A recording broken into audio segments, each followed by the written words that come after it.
Buenas tardes, mi nombre es Abdiel Robles, soy psicólogo.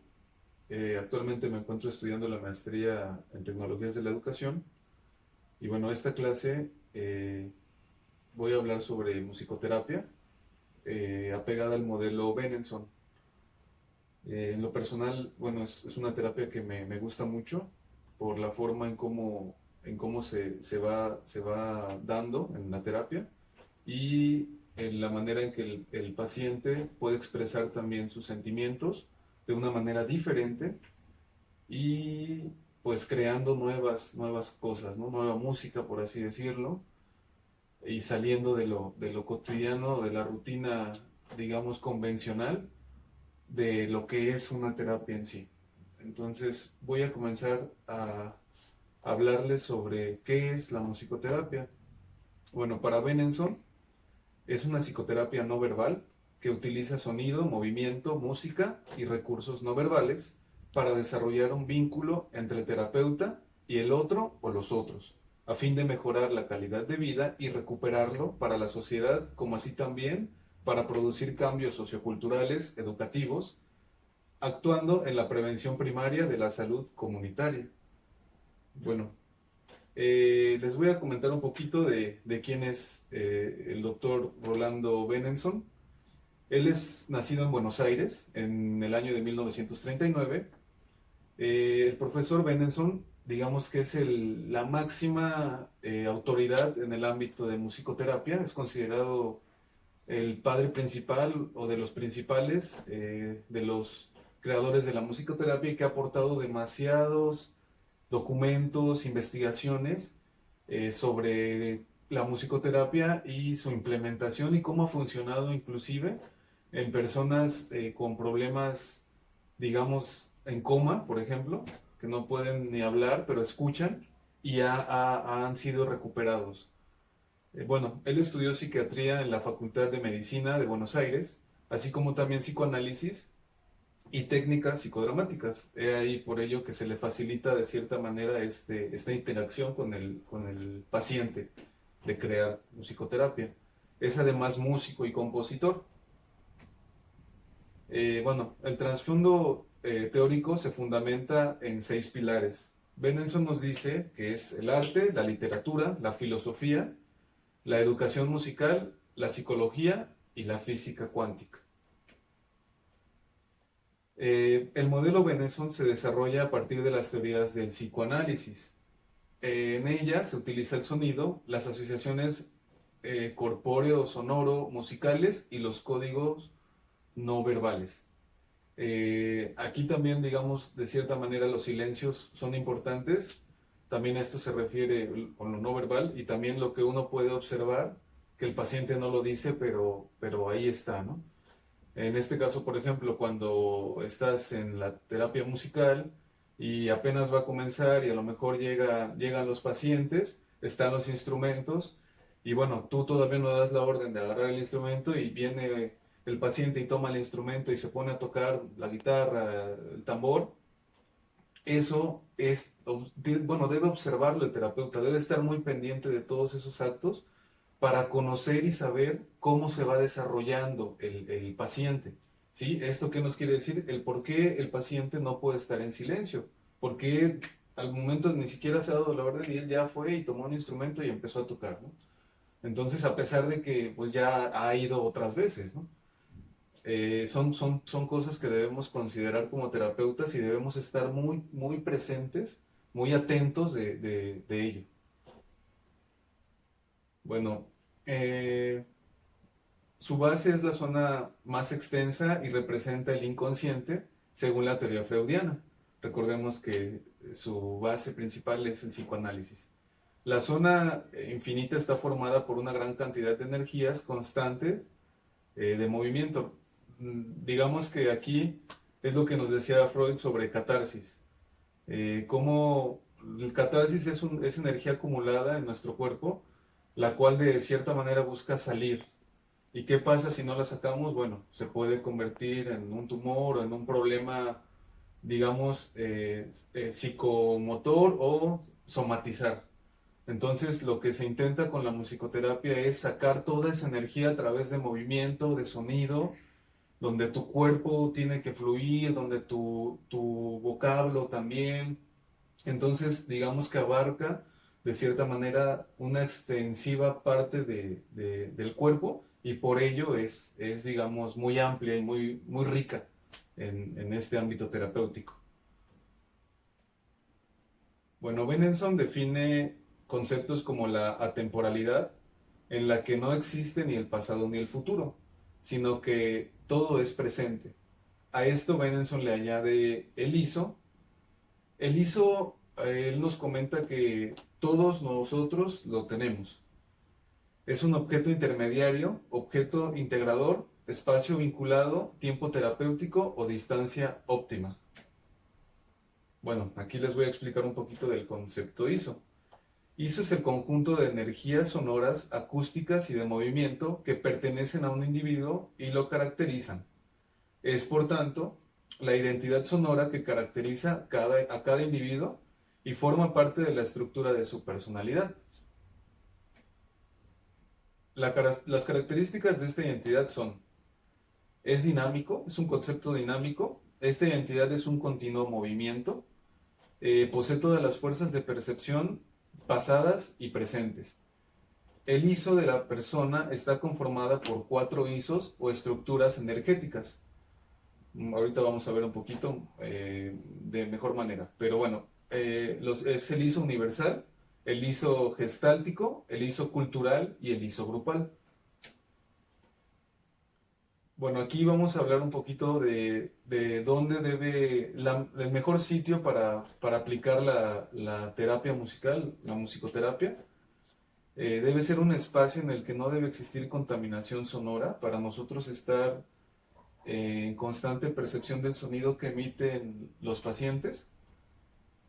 Y bueno, a esto se refiere con evitar interferencias, que un sonido de la calle se mezcle con el sonido del que estamos invocando en ese momento los pacientes y el terapeuta o los terapeutas, o de cierta manera también distraiga al paciente. Como consecuencia, el escenario debe tener unas condiciones concretas, como es estar aislado o tener el suelo de madera. Como bien se sabe, la madera es un gran aislador del ruido y ayuda mucho en la acústica del sonido. Entonces es muy recomendable, si es posible, tener madera, estar rodeado de madera o por lo menos el piso de madera. Bueno, aquí la improvisación. La improvisación es lo fundamental o lo principal a mi considerar de la musicoterapia, porque es donde se da digamos, el éxtasis de la terapia. Es donde ya se empieza, que no se da al principio digamos que todavía el paciente está pues como que sacado de onda, como que está calentando, y entonces los primeros minutos digamos que, bueno, sí son importantes, pero lo importante es como a la mitad del proceso terapéutico, que es donde surge la improvisación, donde empiezas a meter nuevos tonos, a lo mejor empiezas a generar nuevas letras y eso es un desahogo, es una catarsis para el paciente y que es importante que se logre. Aquí nos dice que la improvisación adquiere una gran importancia, lo que les comentaba en este método de musicoterapia, se utilizan los instrumentos, voz o cualquier elemento cercano al paciente que le sea familiar, que le haga sentirse a gusto. Si el paciente, por ejemplo, de niño, el papá tocaba guitarra y él tiene un poco de conocimiento, no precisamente que sea músico, pero bueno, sabe un poco, puede dar la guitarra.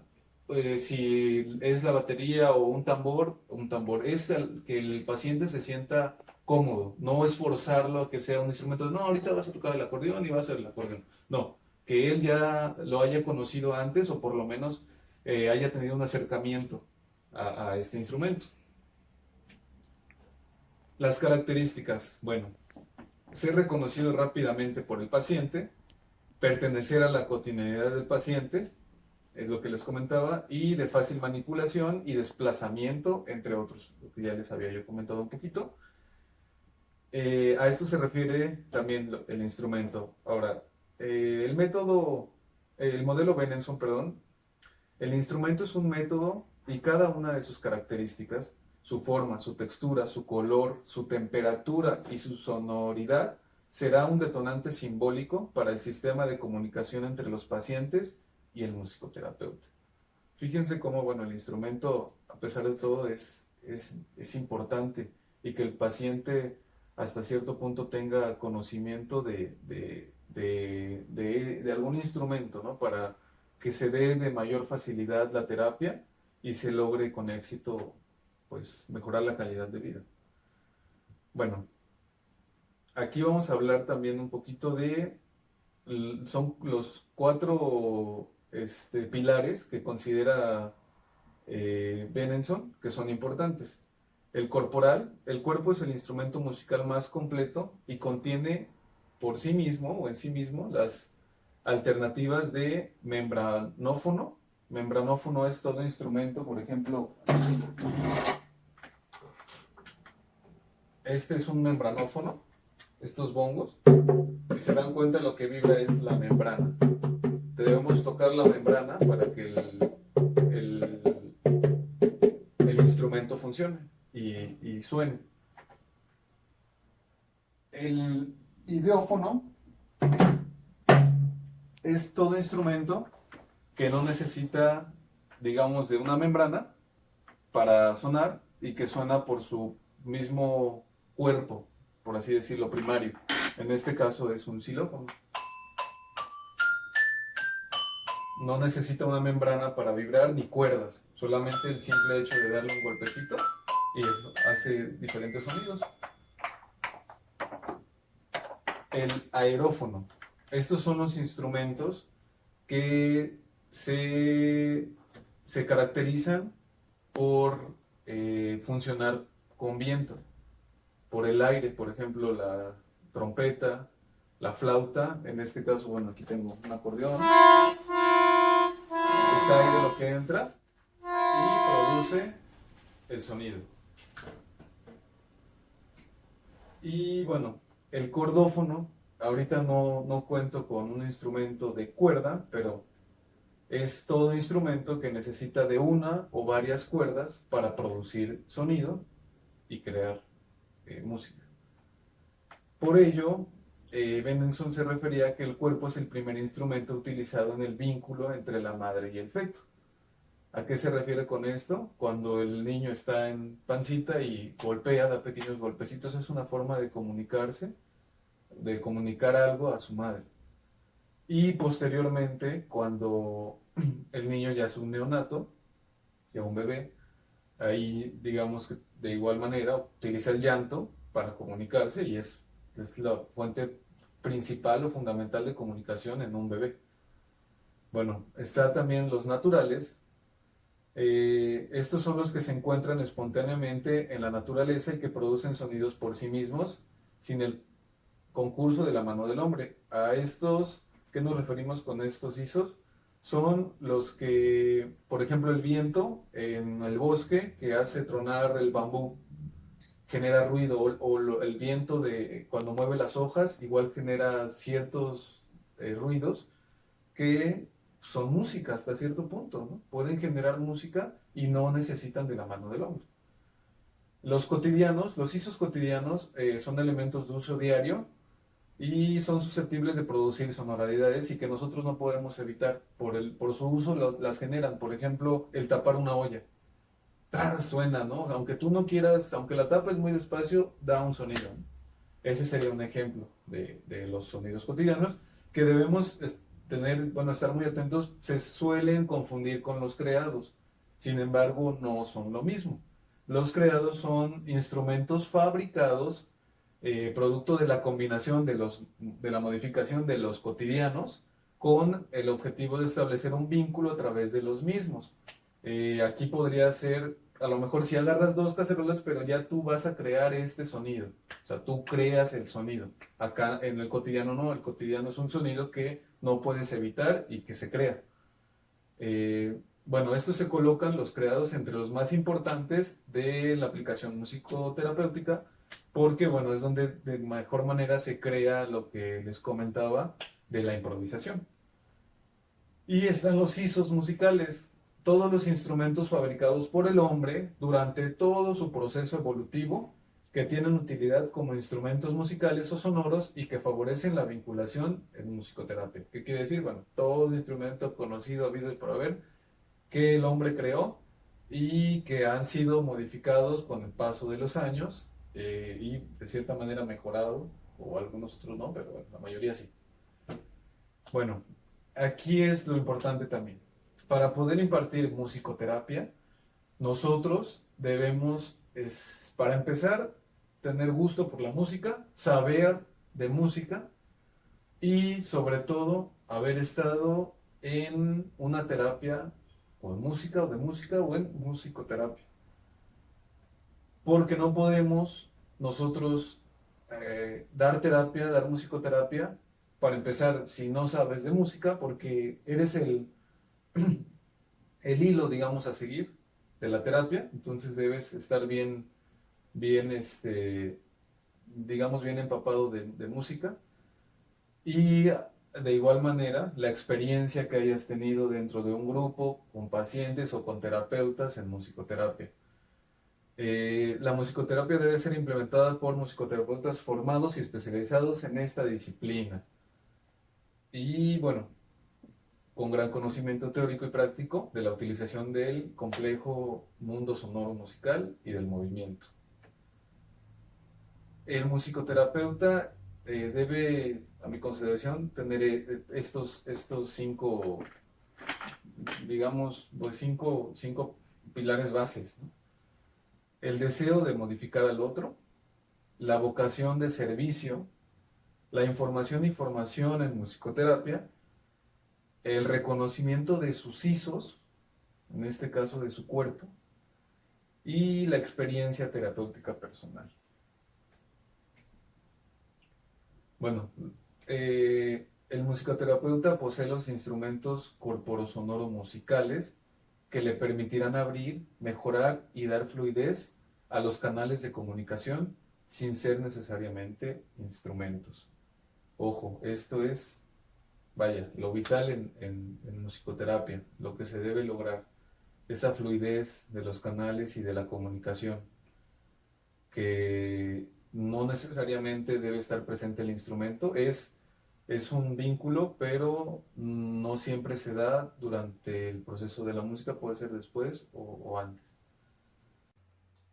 Ahora voy a presentar un video en donde se lleva a cabo una sesión de musicoterapia.